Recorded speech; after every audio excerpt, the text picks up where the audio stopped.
Hello students, welcome to your YouTube channel और science plus. मेरा नाम अभिषेक है और आज मैं आपको लेकर आया हूं क्लास 10th का लेक्चर नंबर 4 की। लेक्चर नंबर 4 में हम लोग आज बात करेंगे कि कब दो प्लेन मिरर को हम रखते हैं, अलग अलग एंगल्स पे जब हम प्लेस करते हैं तो कितनी नंबर ऑफ इमेजेस बनती हैं। तो लास्ट क्लास में हम लोगों ने प्लेन मिरर की प्रॉपर्टीज के बारे में पढ़ा था, तो आज हम बात करेंगे प्लेन मिरर से बनने वाली इमेजेस की।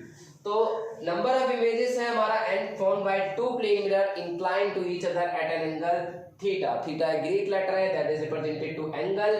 अगर मान लीजिए कि 360 डिग्री को हम थीटा से डिवाइड करते हैं और हमें एक एंड मिलता है, एक इंटीजर वैल्यू मिलती है और वो इंटीजर वैल्यू ये बताती है कि कितनी नंबर ऑफ इमेजेस बनेगी। तो जैसे हम लेते हैं यहाँ पर if n is even integer, for example हमने थीटा एंगल जो है दो प्लेन मिरर है और ये एंगल हमने let the angle theta is 60 degree. आपने ये एंगल 60 डिग्री माना है, तो आप यहाँ पर देखिए कि जब 360 को हम 60 डिग्री से भाग करेंगे तो ये हमें मिलेगा 6 and 6 is a even integer. तो जब इवन इंटीजर मिलता है तो नंबर ऑफ इमेजेस के लिए हम क्या करते हैं, उस इंटीजर वैल्यू में से 1 सब्ट्रैक्ट कर देते हैं बच्चों। तो now the number of images will B n minus 1 means 6 minus 1 that is 5 images will be formed। तो ये एंगल ये हर पोजीशन के लिए, चाहे वो एंगल सिमेट्रिकल हो चाहे वो एंगल अनसिमेट्रिकल हो, सभी केसेस में ये वैलिड होता है for all position of object. चाहे आप अगर थीटा 45 डिग्री भी रखते हैं तो 45 डिग्री में नंबर ऑफ इमेजेस कितनी होंगी बच्चों, and you have to find out 360 degree divided by 60 degree and this is 45 8 360 and then now the number of images n minus 1 means 8 minus 1 that is 7 images will be formed for all position of object। Case second की बात करते हैं। यदि हम 360 को ऐसे angle से divide करें कि हमारी जो इंटीजर वैल्यू है वो ऑड आए, तो उस केसेस में नंबर ऑफ इमेजेस कैसे फाइंड आउट करेंगे। If object is not on the bisector of the mirror, कि अगर ऑब्जेक्ट किसी भी कोई ऑब्जेक्ट है हमारा वो किसी दो प्लेन मिरर को इक्वली बाइसेक्ट नहीं करता है, तो उस केसेस में क्या होगा, यानी सिमेट्रिकल और अनसिमेट्रिकल का केस है तो that is called unsymmetrical case. यानी अनसिमेट्रिकल कि अगर कोई ऑब्जेक्ट किसी चीज को दो भागों में डिवाइड कर रहा है, for example the let the angle is 120 degree 72 degree for example if theta late 72 degree, तो 72 डिग्री डिवाइडेड 360 डिवाइडेड बाय 72, तो 72 5 360 and the value of n is odd. Here n is odd number where then number of images n will be 5, then the number of images n will be 5। unsymmetrical means कि this angle there are two plane mirror inclined to each other at an angle theta and this angle is theta 1 and this angle is theta 2।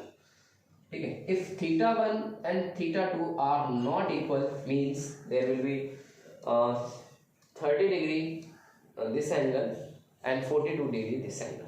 इस cases में क्या है कि हमारा जो number of images होंगी वो ऑड है। अगर हमारा इंटीजर वैल्यू ऑड आता है तो नंबर ऑफ इमेजेस भी वही होंगी। अगर आपका ऑब्जेक्ट इक्वली बाइसेक्ट नहीं करता, आपका ऑब्जेक्ट एक अनसिमेट्रिकल है। ठीक है, if object is on the bisector of the mirror, अगर मान लीजिए यही दो मिरर है जो अभी हमने लिए, जो थीटा एंगल है वो उनको इक्वली बाइसेक्ट करते हैं, कोई ऑब्जेक्ट है वो इनको इक्वली बाइसेक्ट करता है, यानी थीटा 1 भी थीटा है और मतलब लेट मान लीजिए कि दोनों एंगल हमारे बराबर है, थीटा 1 एंड थीटा 2। तो थीटा 1 और थीटा 2 अगर हमारे एंगल बराबर हो, इस केसेस में हमको क्या करने वाला है, तो जैसे for example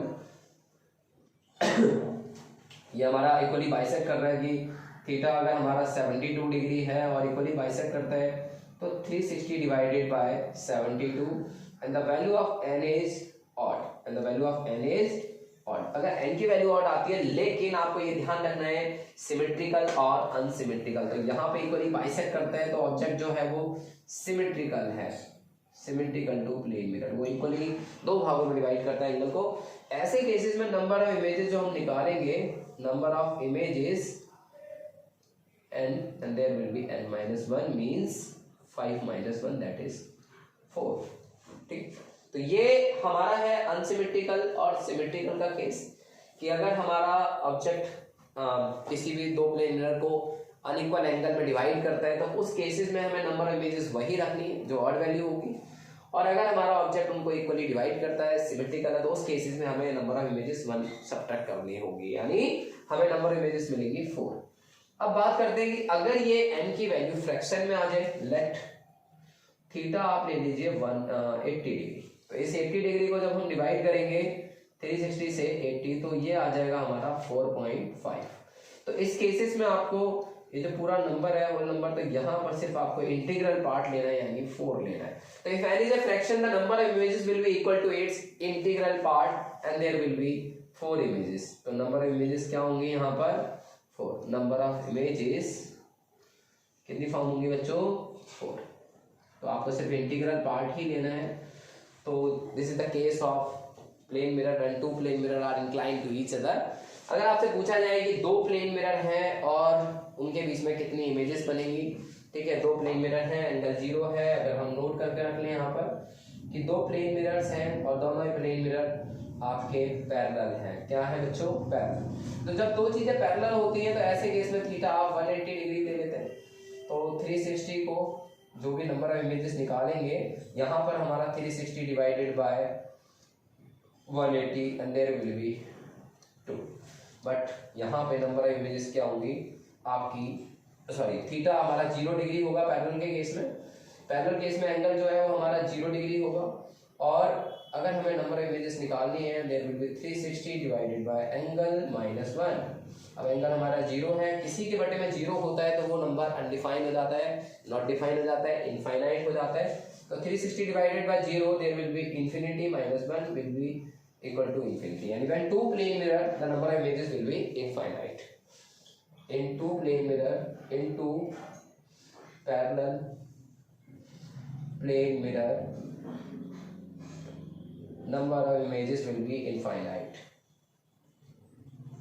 number of images क्या होंगे बच्चों इनफाइनाइट। तो ये आप लोगों का आज का लेक्चर रहा। अभी आपको ये पता लगा कि नंबर ऑफ इमेजेस क्या फॉर्म होती है। Thank you so much.